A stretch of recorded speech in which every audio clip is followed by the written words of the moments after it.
Welcome to another episode of r/today I did an oopsie. Tifu by scarring some kids for life. I posted this earlier in the week, but it was removed for breaking the bodily fluids posts on the weekend only rule. People liked it, so I'm just gonna repost the text exactly how it was, with no modifications. Hope you enjoy my duck up. This happened about 2 years ago, but I just remembered it and I think my scars have healed. This is going to be a long read, but I promise you, if you pull through, you'll see how ducking bad this was. I had eaten some Mexican food that was maybe a day and a half old. Then an hour or so later I made my way to the gym. Oh, and this was a lot of ducking food too. I hadn't eaten that day, so that meal made up for it. I ride my bike there and it's only 2 or 3 miles away, so that usually gives me a nice warm up and a good opportunity to ride my bike. Actually, now that I think about it, this whole night in particular is full of duck ups. Not just the big one this is leading up to.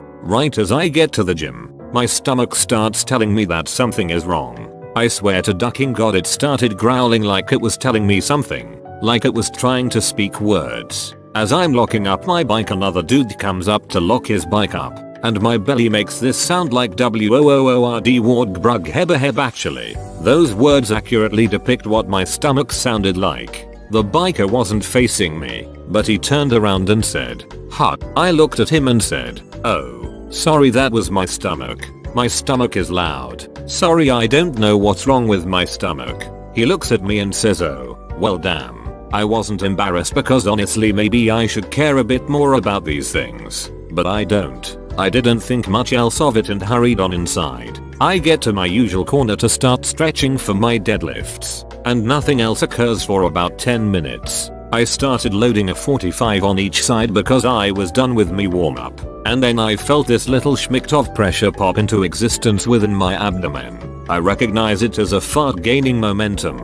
So I'm squatting down just at the position before I pick up the bar, and I'm waiting for this fart to come. It's building slowly and I'm waiting for like 20 seconds. So I finally just pick up the bar and pray for the best, and I felt a little gas seep through my a-hole. I didn't hear it, but I was blasting Rammstein, so of course I couldn't hear bullets fly. Look around. Nobody seems to notice. I continue. About 3 sets later, I'm pulling 315 and I'm at my 9th rep, which was progress for me. Just as I put the bar down, I feel all the gas within my intestines push into the final chamber. This ducker is loaded in about a 3-second time frame. I had to decide whether to walk off the fart or to continue to pull a few more reps that I knew I had in me. I took my chances, clenched my a-hole like Satan was trying to penetrate me, and lifted that ducking bar. I blew through the 10th and 11th rep like nothing, but as I was going up the 12th, my a-hole lit up and so much ducking gas poured out of my a-hole.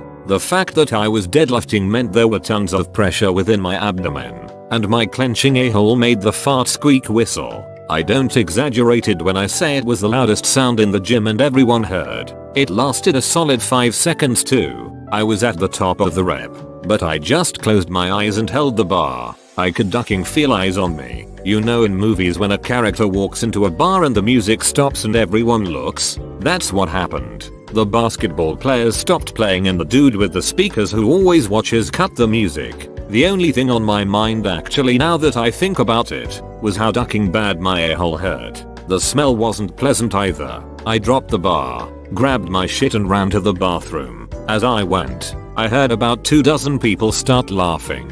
Horribly. I walk into the bathroom, and you can actually hear a small roar of laughter. There's the old guy who's always at the gym but never lifts in the bathroom, but he's naked and using the blow dryer to dry his balls. I wish I was kidding. It didn't make me feel any better. I splashed my face with water, looked at myself in the mirror, then got the hell out of the gym. Yes, people stared, but you see my friends, if you're still with me here, please know that this isn't the worst part of the story that has yet to come. I'm riding my bike home wondering how life in my new gym will be when my stomach starts having an episode, speaking what I could only interpret as some sort of ancient demonic Latin. I can feel the rivers of Babylon coursing through my bowels. It's happening fast too, so bad that I think I'm not going to make it home. It finally dawns on me that this shit is coming whether I'm ready or not and I need to act. I'm only halfway home, but I pass this really wooded park area that has tons of bushes and things. Fortunately, I see it,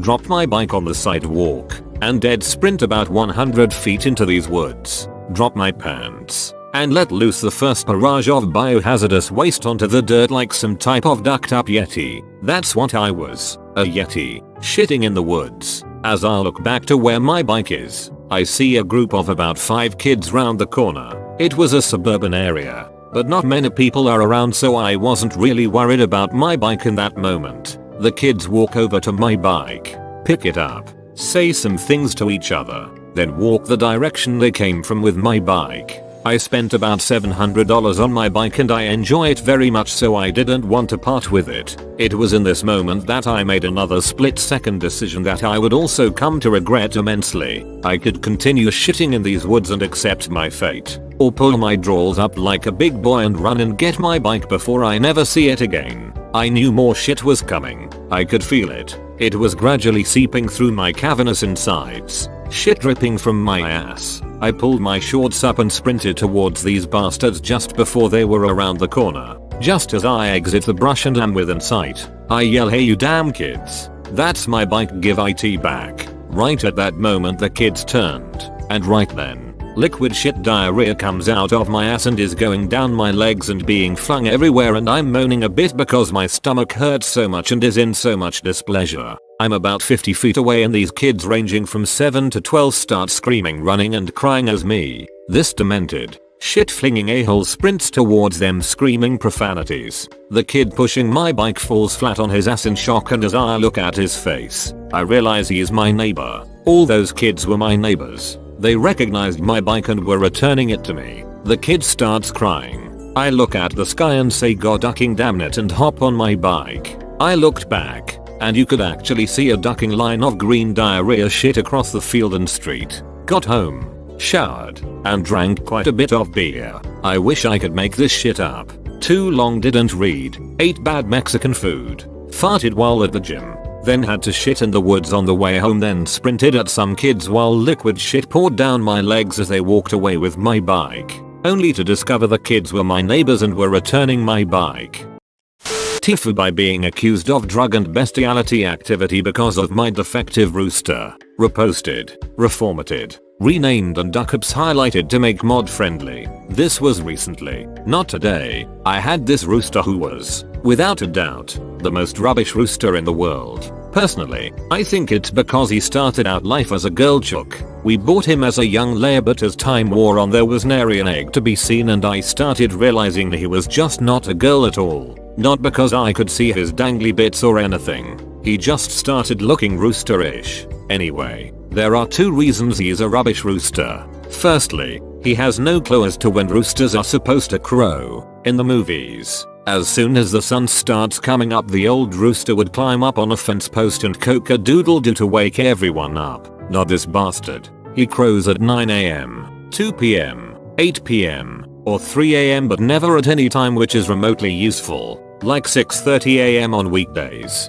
Secondly, he's got rage issues. When we would go into the chuck house, as far as he is concerned, it's not to collect eggs or feed them or clean out the chicken crap. He assumes we're there to mock him about his transgender upbringing, and so pecks and scratches and chases. I was away for 2 weeks for work once, and my wife was forced to leave the hen's eggs to go manky because he just wouldn't let her in the cage. Anyway, we live right on an urban-rural boundary, and across the valley is a bunch of houses. One night at about 2 AM, I was out on the deck having a coffee and a smoke when the little shite started crowing, telling everyone the sun was coming up in ducking Iceland or somewhere other than here. Some poor bugger who had obviously put up with my defective alarm clock for one night too many started yelling, "Shut up you stupid bastard." I figured that we would start to having some legal hassles because of this useless rooster. Sure enough, a few days later the council rang up and said there had been a complaint and we needed to get rid of the rooster. Not being wise to the ways of animal protocol, I asked what he meant by get rid of. The council fella replied, "I dunno. Chuck him in a pot or something. I don't care. Just get rid of him before Monday." Angry, transgender, defective or not, I hated the idea of lopping the head off and eating him, so I came up with a plan. There is a bloke who has a small holding not far from us, who seems to have some sort of poultry obsession. He's got chucks and turkeys and geese and ducks and guinea fowls, and I reckoned he wouldn't notice if I snuck down one night and just chucked the rooster over the fence. Easy as pie, I thought, which, coincidentally, was my plan B. Now the council rang on Thursday and, despite my most cunning plan, I completely forgot about the chuck. On Friday night, it didn't even cross my mind, and on Saturday, I was thinking about way more important stuff than chucks and forgot again. Finally, at 11 PM on Sunday night, I remembered.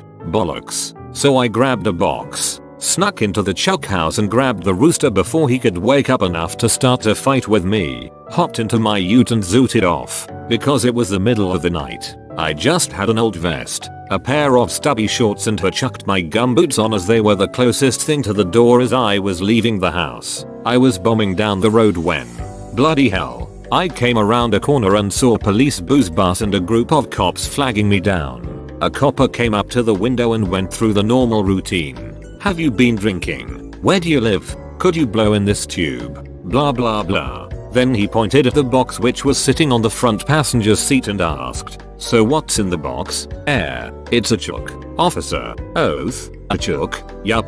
Taking him to a mate's place. He clearly didn't believe me. "Can I have a look?" he said. "No worries." I indicated he should come round the other side and I opened the box up just a little so he could peek in.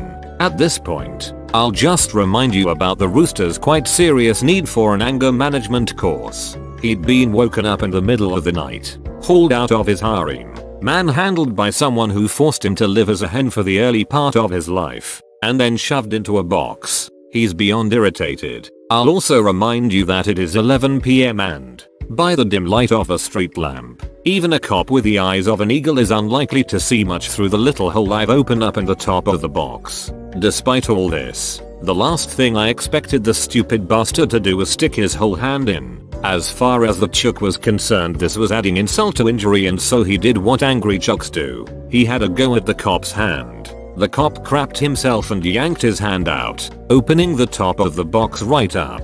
The chuck, sensing a chance at freedom, leapt out the box, and in a panic, the cop slammed the passenger door shut. I was frantically trying to close my window and grab the rooster at the same time so he didn't get out of the truck, and there was flapping and swearing and pecking galore, and ducking crowing, which started this whole mess in the first place. The cops were pissing themselves laughing while I grabbed and wrestled the chuck back into the box. As I regrouped, wiping chicken shit and blood off my face and trying not to think what the rest of the truck looked like, the cop came back to my window and tapped on it to open up. "Now let me describe this as I see it," he said. "It's middle of the night in the middle of winter. You're dressed in a vest, stubbies and gumboots driving towards a quiet rural location.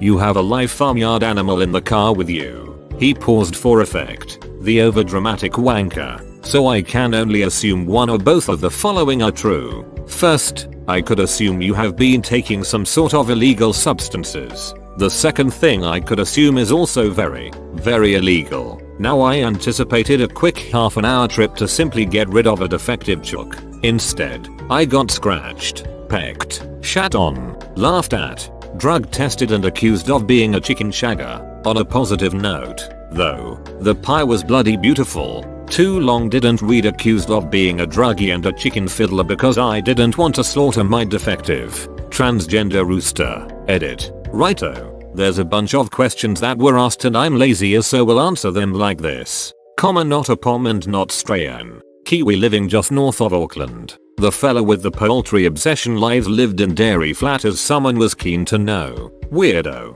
If anyone reports someone sitting outside his yard touching themselves because they've got a chuck thing, I'll know it's you. Chuck's name was Alice, which is an awesome name for a rooster, although Sue would have worked too. Brian might have been better seeing as he turned out a fella.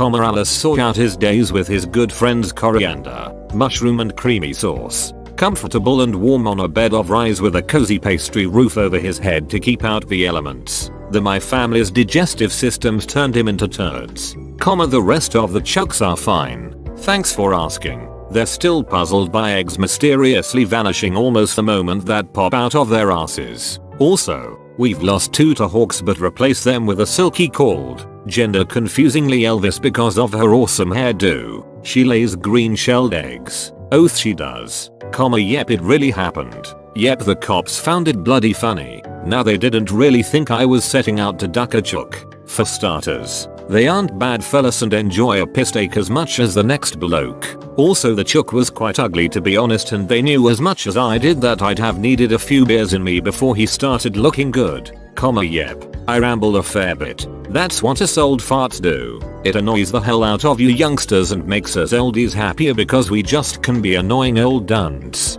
I also yell at the telly and give up the kids hiding places when they're playing Spotlight. Now, I don't really mind being told I'm an illiterate. Pompous. Unfunny twat. That's romantic talk where I come from. Don't call me a bloody Aussie or a pom though. Cripes, that's low.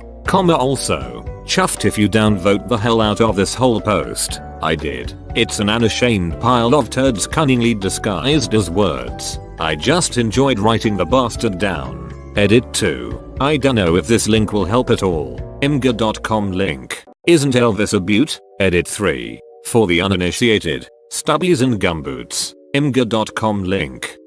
Tifu by forgetting I was wearing normal glasses and not sunglasses and staring at people. So for the last few months of summer I have worn sunglasses constantly. Anytime I leave the house I wear sunglasses. Now I also wear regular glasses, but I mainly need them when I'm using a laptop or reading books or using my phone for close-up objects. So I usually wear my sunglasses outside to wherever I'm going to. And then when I arrive and go inside I switch to my regular glasses. Well, lo and behold, yesterday, for no apparent reason, I decided to wear my glasses all day and leave my sunglasses at home. I really don't know why I did this, as the glasses actually make the sun nearly more unbearable, but my bright self decided it was a great idea. I am an absolute people watcher, not with any creepy motivations or in a bad way, but I love nothing more than relaxing and just observing everyone around me, looking at postures and outfits and how people are interacting with each other, and just generally trying to figure out the people around me.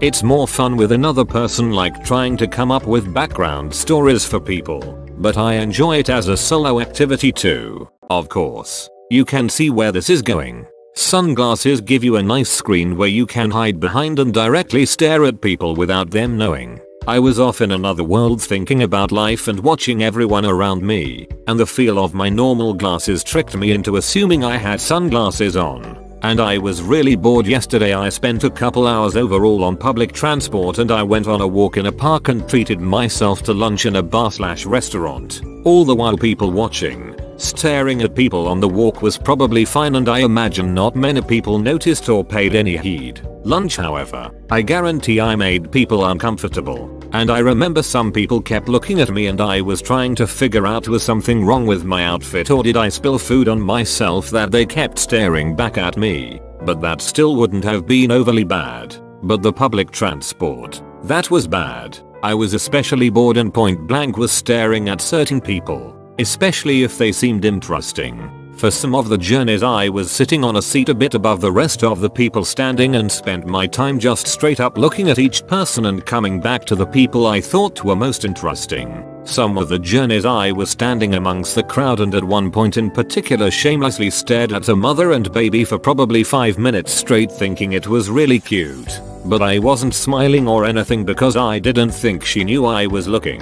Another time there was a couple in front of my I thought was interesting, so I stared at them. Another point here was a man who looked quite rough and maybe homeless, so I was observing him. These people did look at me a number of times, but it just never clicked in my dumbass head. I also of course angled my face away from whoever I was staring at so they wouldn't actually think I was looking at them through my sunglasses. So I imagine it looked really weird me aggressively staring at people from the side. Anyway, it's not half as bad as the rest of the duck-ups on here, but after I got home yesterday I was absolutely mortified after realizing what I had done all day, and I have been cringing ever since. I'm a girl, by the way, for anyone wondering. Too long didn't read, spent the day creepily staring at least 20 people, making them uncomfortable out of the side of my eye, thinking I had sunglasses on.